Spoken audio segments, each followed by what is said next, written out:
Okay, welcome back to the English lecture with me, Mr. Donald.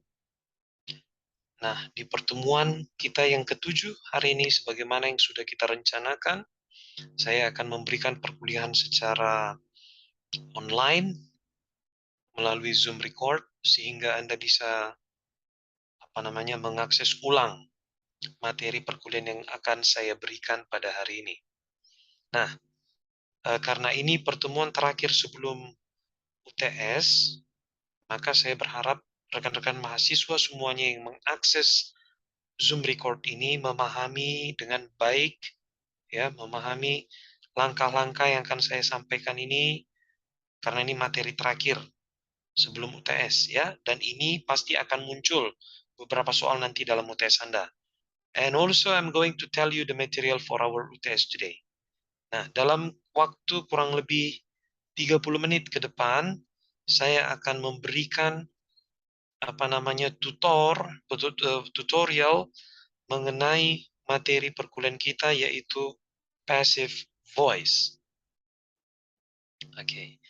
Nah, sebelum saya masuk ke dalam topik besarnya, yang pertama harus Anda pahami bahwa bentuk kalimat berdasarkan penempatan subjek, ya, berdasarkan penempatan subjek dalam sebuah kalimat itu dibagi menjadi dua, yaitu kalimat aktif atau active voice dan juga kalimat passive atau passive voice. Kalimat aktif itulah kalimat yang Anda sudah buat selama ini. Ya, subjek diikuti oleh verb, baru masuk objek, ada adverbnya yang di luar adverb of manner, adverb of place, adverb of time.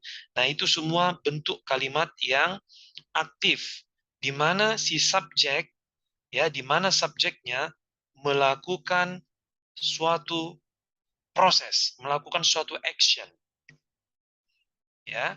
Jadi bedanya aktif dengan pasif, kalau kalimat aktif, subjeknya melakukan proses. Sedangkan dalam kalimat pasif, subjeknya diberikan proses. Nah, contoh yang paling sederhana dalam bahasa Indonesia. Kalau saya punya kalimat, John minum kopi. Ya, John minum kopi. Siapa subjeknya? Si John. John melakukan suatu proses, yaitu minum. Apa yang dia minum? Kopi. Berarti John melakukan suatu pekerjaan, melakukan suatu action di situ. Kalau Anda buat itu menjadi kalimat pasif, maka subjeknya tadi si John, ya, akan berpindah tempat menjadi objek. Itu yang paling sederhana. Oke?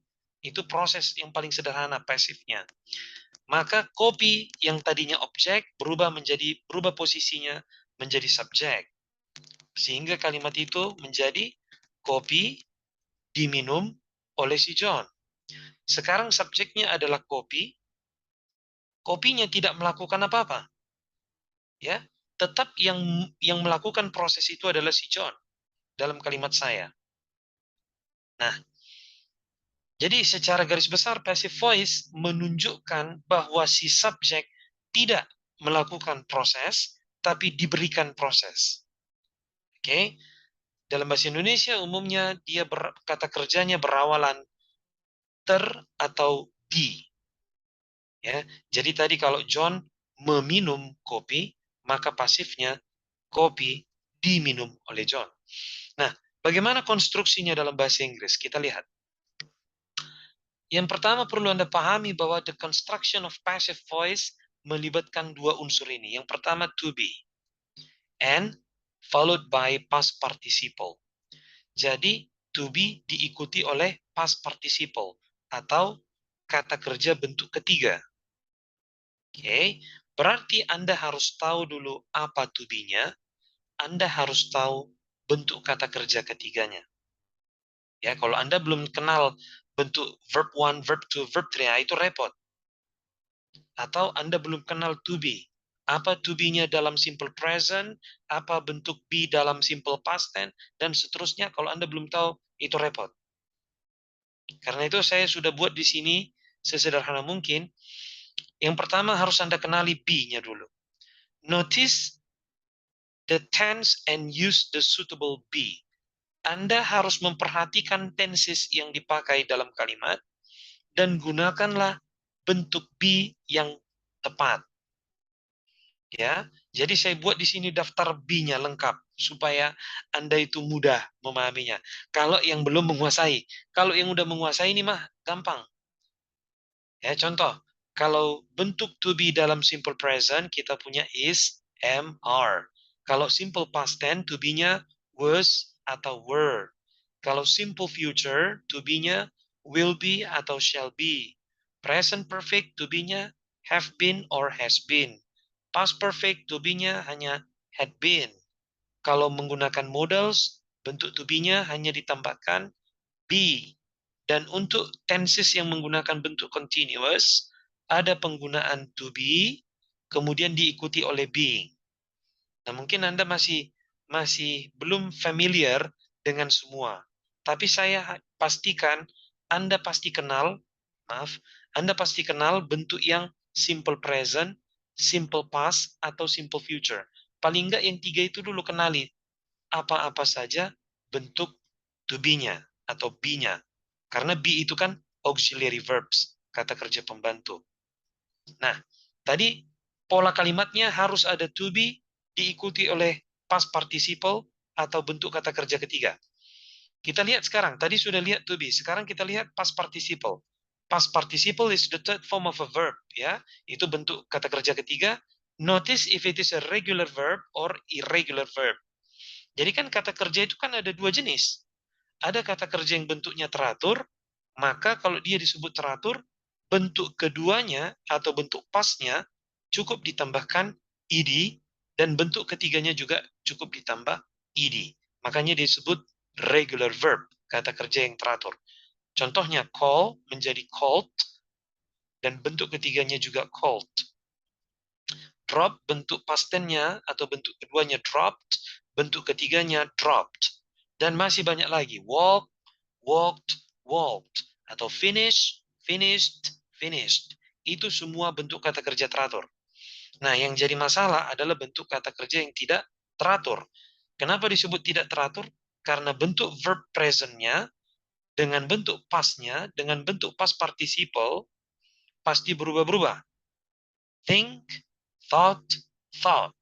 Write, wrote, written. Give, gave, given. Drink, drank, drunk. Eat, ate, eaten. Dan masih banyak lagi, kurang lebih 240 atau 250 kata kerja yang tidak teratur. Nah, berarti yang pertama perlu dipahami, Anda kenal to be, ya, dan yang kedua Anda kenal bentuk kata kerja ketiga. Itu dia yang pertama. Nah, sekarang bagaimana mengubah kalimat dari aktif menjadi pasif dan sebaliknya, ya. Jadi kalau bisa mengubah dari aktif menjadi pasif, maka seharusnya bisa juga mengembalikan dari pasif kembali menjadi aktif. Nah, di sini saya ambil satu contoh. Saya punya kalimat, he will repair your watch. Ya, perhatikan stepnya saya. Langkah-langkah yang saya kasih ini. He sebagai subjek, will repair akan memperbaiki your watch, jam tanganmu, yaitu objeknya. Nah, di sini ada subjek he, ada objek your watch. Langkah pertama, silakan dicatat. Ubah posisi subjek menjadi objek, dan posisi objek menjadi subjek. Oke? Nah, perhatikan itu. Aha. Nah, itu ya, Anda lihat ya. Ketika Anda mengubah tadi kan seperti contoh yang bahasa Indonesia tadi. John minum kopi. Subjeknya si John, objeknya kopi. Tapi ketika diubah menjadi pasif, kopinya jadi subjek, John-nya jadi objek. Nah, begitu juga contoh ini. Dia akan memperbaiki jam tanganmu. Maka ketika diubah menjadi pasif, jam tanganmu akan di ya akan diperbaiki oleh dia. Jadi langkah pertama tadi apa? Ubah posisi subjek menjadi objek, ya, subjek menjadi objek dan objek menjadi subjek. Kemudian langkah kedua, Anda harus kenal tenses. Kenali tensesnya, identify the tense. Jadi jangan dulu langsung masuk to be verb 3, Anda pilih to be, Anda pilih verb 3. Tunggu dulu. Kenali dulu tensesnya. Tahukah Anda tenses apa ini? Will repair. Oh, ini ada will ini. Coba kita lihat yang di atas tadi. Yang pakai will itu apa? Oh, yang pakai will itu simple future. Berarti Anda harus kenal tenses dong. You have to know, you have to understand the tense. Ya, harus bisa mengidentifikasi ini tenses apa. Oh, ini ada will, ada shall. Berarti ini simple future. Apa to be-nya? Kalau simple future, to be-nya ada will be atau shall be. Kita lihat. Ya, tadi sudah diubah subjek menjadi objek, objek menjadi subjek. Nah, sekarang masukkan sudah kenal tensesnya ya tadi ya. Tensesnya simple future. Masukkanlah be-nya. Apa tadi to be-nya untuk simple future? Will be. Oke. Setelah masuk to be, masuk bentuk ketiga. Apa bentuk ketiga dari repair? Repaired. Oh, dia regular, kata kerja teratur. Maka hasilnya, your watch will be repaired by he. Oh, jangan by he. Nggak boleh he. Kalau he diubah menjadi objek, menjadi him. Nah, jadi ada banyak hal yang harus Anda latih.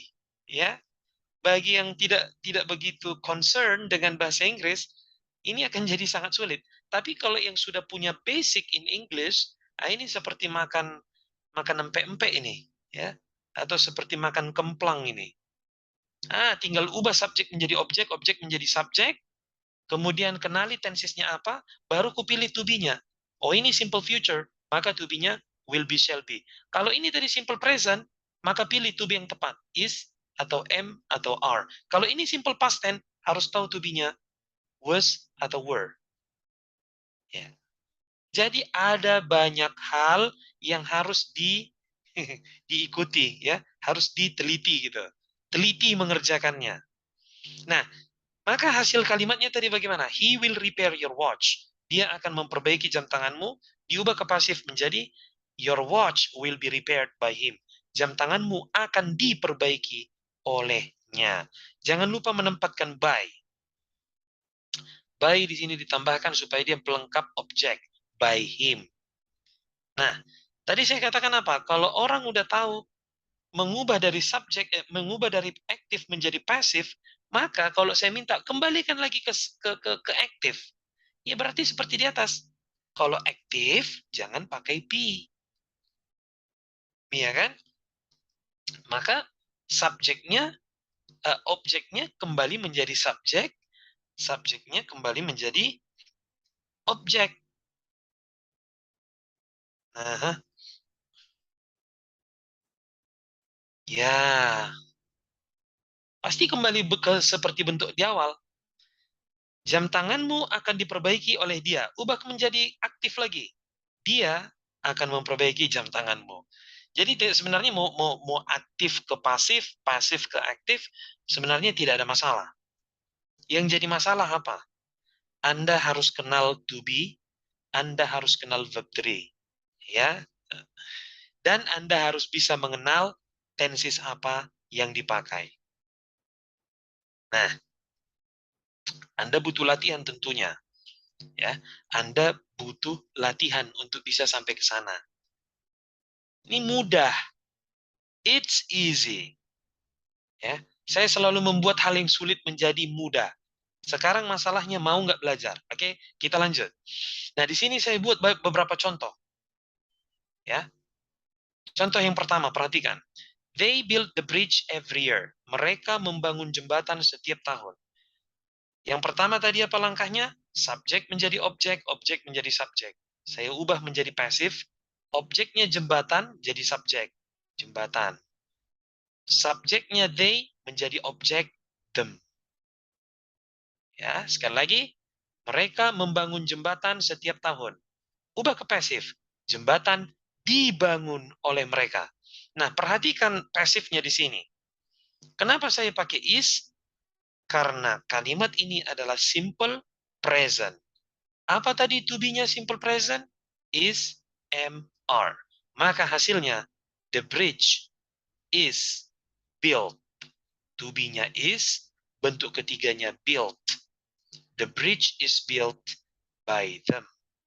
Kalau mau tambah every year, silahkan. Nggak masalah. Ya, karena yang penting di sini adalah subjek menjadi objek, objek menjadi subjek. Nah, bagaimana kalau kalimatnya negatif? Ya sama saja. Perhatikan kalimat negatif saya. They do not build the bridge every year. Nah, ini kan jelas. Ada do not atau does not, itu pasti simple present. Mereka tidak membangun jembatan setiap tahun. Ubah ke pasif. Jembatan tidak dibangun oleh mereka setiap tahun.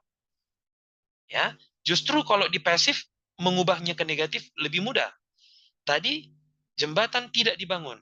The bridge, masukkan to be-nya is, verb 3-nya build, karena ini negatif pakai not dong, ya kan?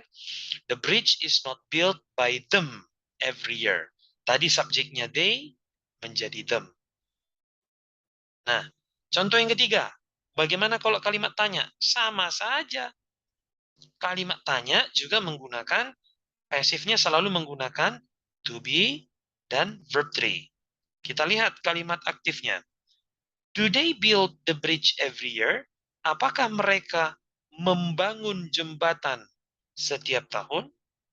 Apakah mereka membangun jembatan? Ubah ke pasif. Apakah jembatan dibangun oleh mereka? Mana to be-nya? Is. Mana verb 3-nya? Build. So, mau positif, negatif, interrogatif, everything is easy. Yang penting apa tadi langkah pertama? Ubah subjek menjadi objek, objek menjadi subjek. Langkah kedua, kenali tensisnya.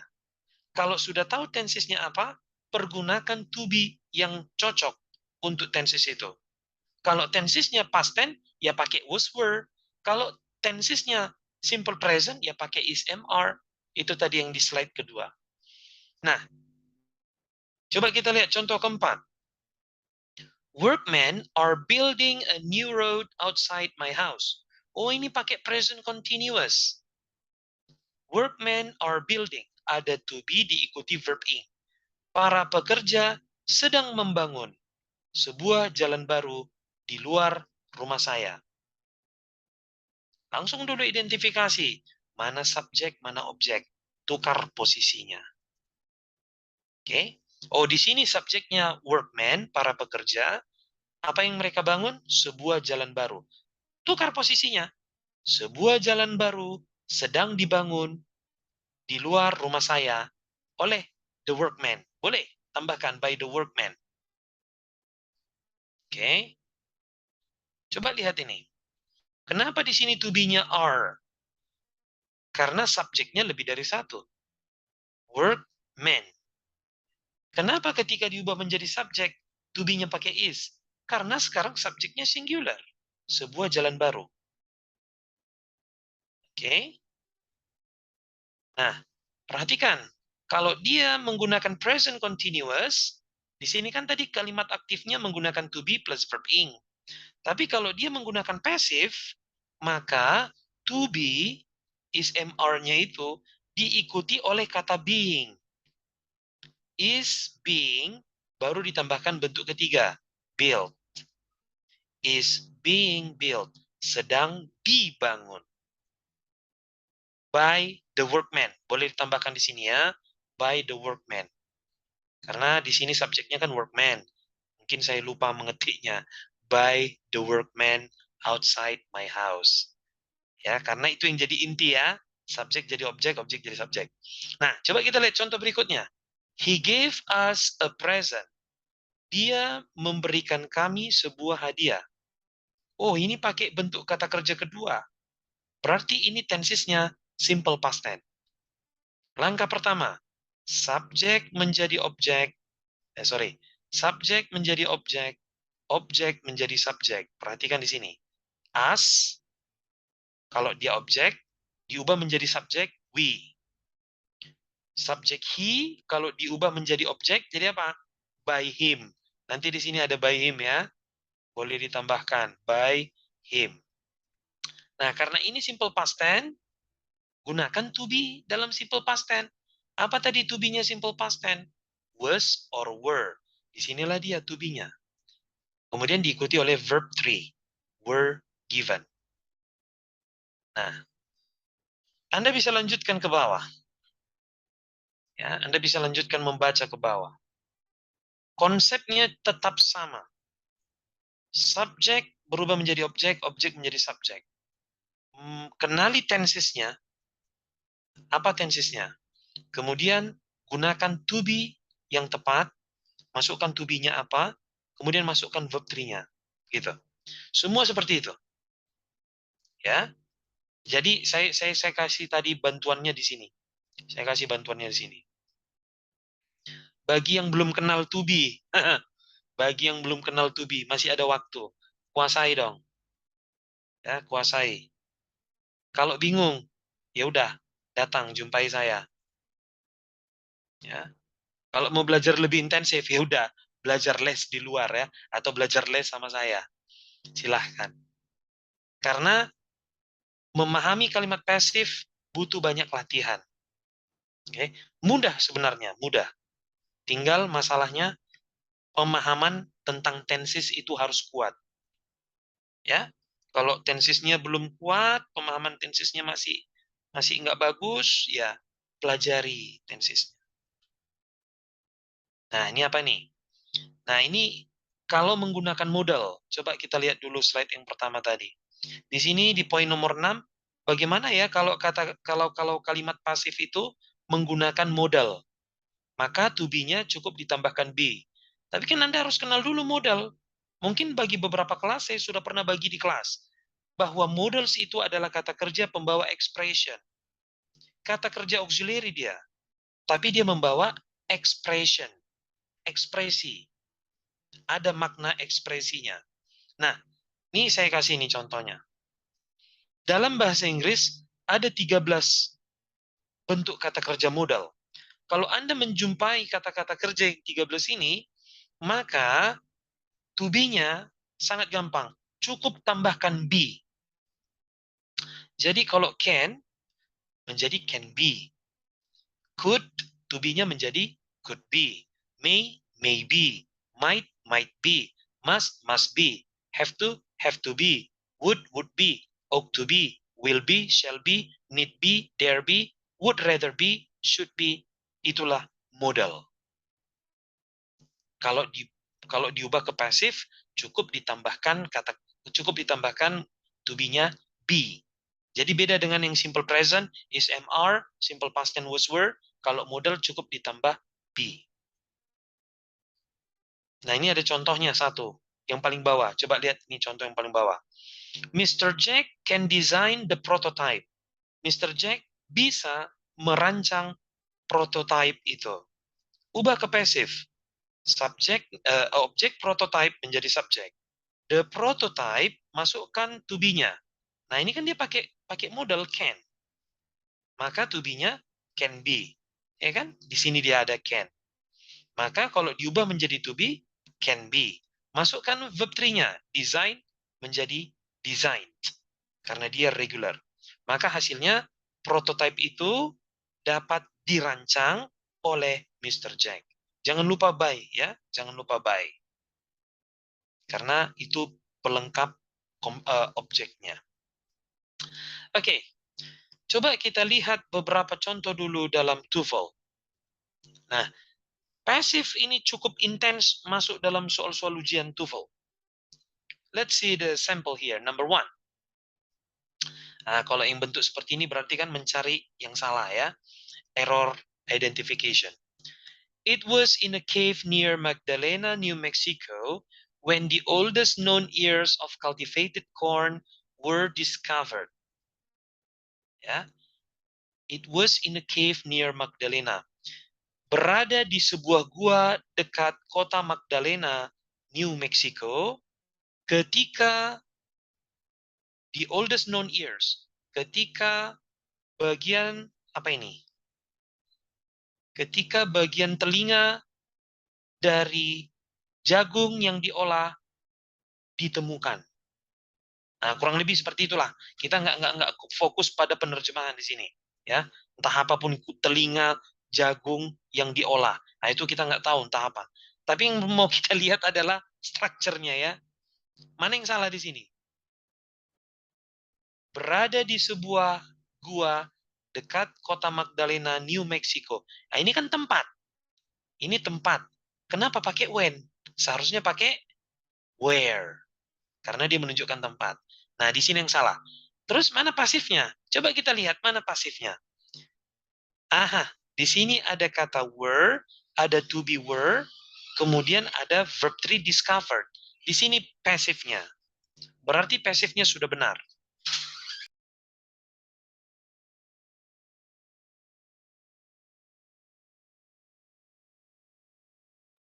Maaf, oke, saya lanjutkan.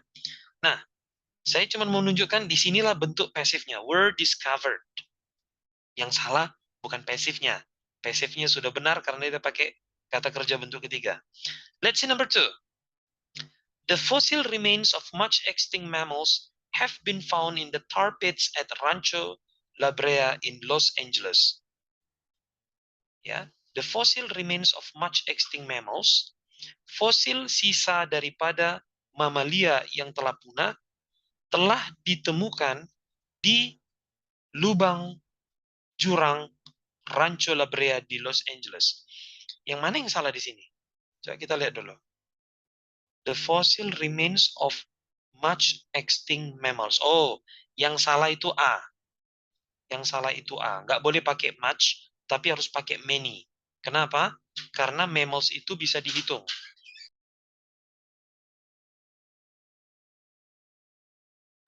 Oke? Karena mammals itu, mamalia itu benda yang bisa dihitung, maka seharusnya di sini pakai many. Oke. Nah, mana pasifnya ya? Coba kita cari mana pasifnya. The fossil remains of much extinct mammals have been found. Oke. Ada to be, have been, ada bentuk ketiga found. Di sini ada pasifnya. Berarti kan kita perlu kenal dulu. Ini tensi siapa yang pakai have been? Kalau tadi berdasarkan to be, ini present perfect. Lihat di slide kedua. Nah, coba lihat nih yang terakhir nih. Agnes DeMille's landmark musical play Oklahoma was blanks of story, music, and dance. Oke. Agnes DeMille landmark musical play Oklahoma adalah titik-titik dari kisah, musik, dan tarian. Di sini ada to be. Ya. Karena ini bentuknya pasif, ya, Anda cukup cari mana verb 3 di sini. Ya kan? Ini udah ada to be-nya, cari mana yang pakai verb 3 di sini. Ada successfully combined, the successful combination, to combine successfully, successful combining. Mana pilihan ABCD yang punya verb 3? Oke, pasti jawabannya A. Karena ini verb 3-nya. Nah, Anda bisa lanjutkan bentuk-bentuk yang lain ini. Ya, Anda bisa lanjutkan soal-soal yang lain itu tentang pes.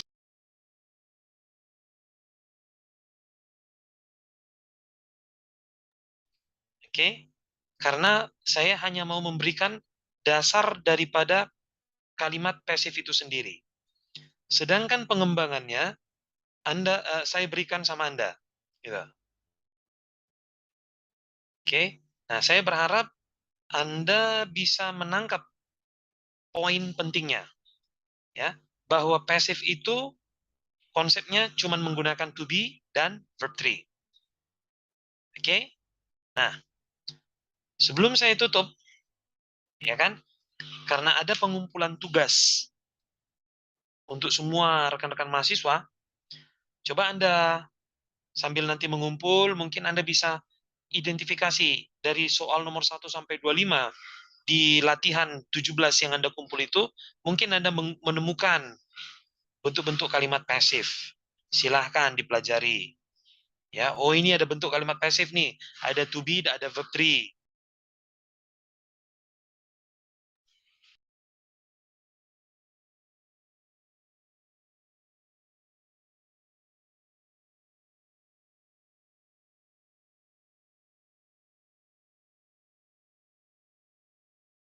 Oke, saya akan lanjutkan untuk persiapan UTS.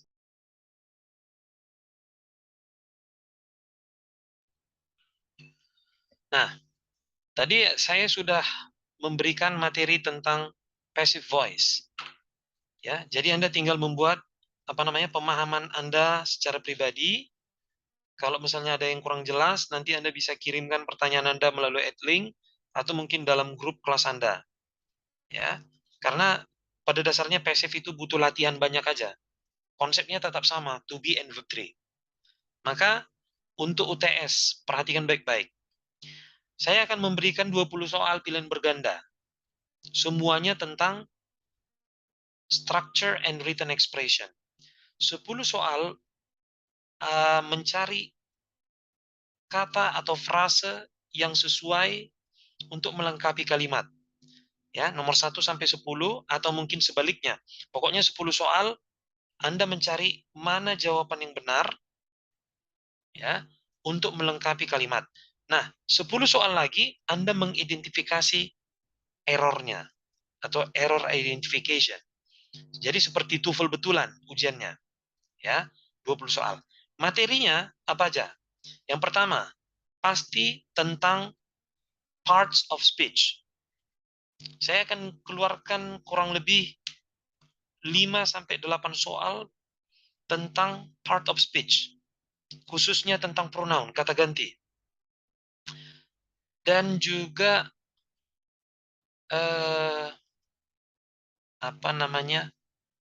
preposition. Nah, oke. Jadi kata ganti atau pronouns itu kurang lebih ada 3 sampai 5 soal. Mohon hati-hati mengisinya. Ya, itu tentang part of speech. Kemudian saya akan keluarkan juga soal-soal tentang simple sentence, compound sentence, dan complex sentence. Ingat, bagaimana strukturnya simple sentence, bagaimana strukturnya compound, bagaimana strukturnya kompleks, dan juga strukturnya compound kompleks. Gitu. Dan ada beberapa soal nanti juga tentang passive yang baru saya bagikan tadi. Ya, jadi walaupun saya berikan materi listening minggu lalu, tapi belum saya berikan dalam ujian karena masih satu part yang saya berikan, ya, yaitu short dialogue. Jadi belum ada saya berikan untuk UTS. Ya, ini saya boleh berikan sedikit clue. Saya coba berikan clue-nya.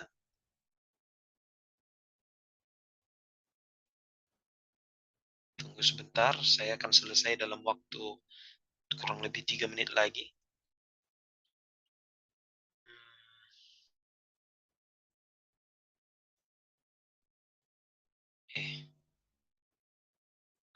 Oke, ini dia, ini. Ada beberapa contoh, Anda mungkin boleh sedikit uh,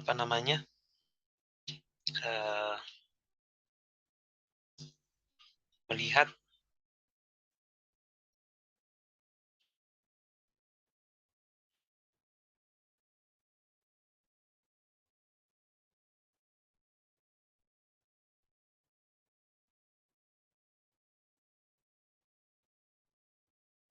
Tapi nggak boleh lama-lama ya, karena ini kisi-kisi ya.